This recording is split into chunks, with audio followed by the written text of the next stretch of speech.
DJ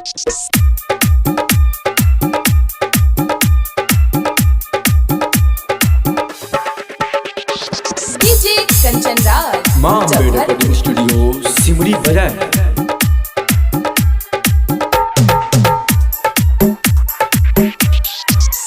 तू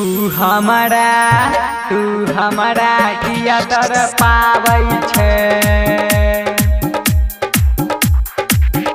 तू हमारा किया तर पावै छे, अपन दिल के बात नहीं बतावै छे। तू हमारा किया तर पावै छे, हमरा संग में तू की सब करबे गे,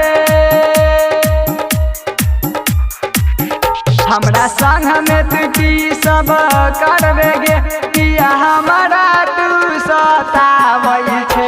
तू हमारा किया तर पावै छे, अपन दिल के बात नहीं बतावै छे।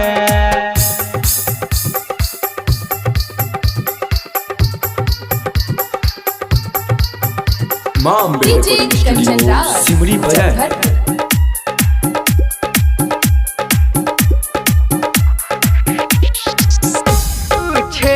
सनम हर जाइगे,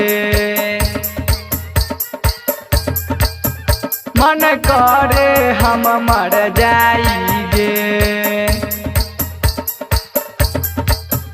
तू छे सनम हर जाइगे, मन करे हम मर जाइगे।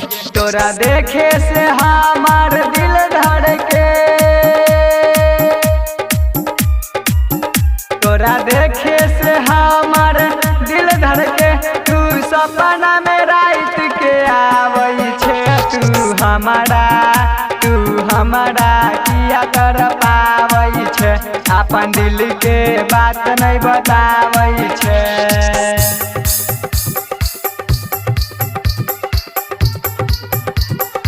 मां रिकॉर्डिंग स्टूडियो सिमरी डीजे बाजार। कंचन राज मुजफ्फरपुर।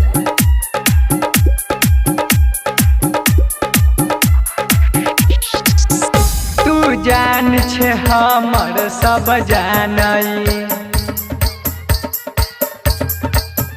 ई दीवाना रात में खूब कानई। तू जान छे हमर सब जानई, ई दीवाना रात में खूब कानई। यही दिन से तू नफरत कैने छे, यही दिन से तू नफरत कैने छे। रोहितवा के जियत मुआवै छे, तू हमारा किया तर पावै छे, अपन दिल के बात नहीं बतावै।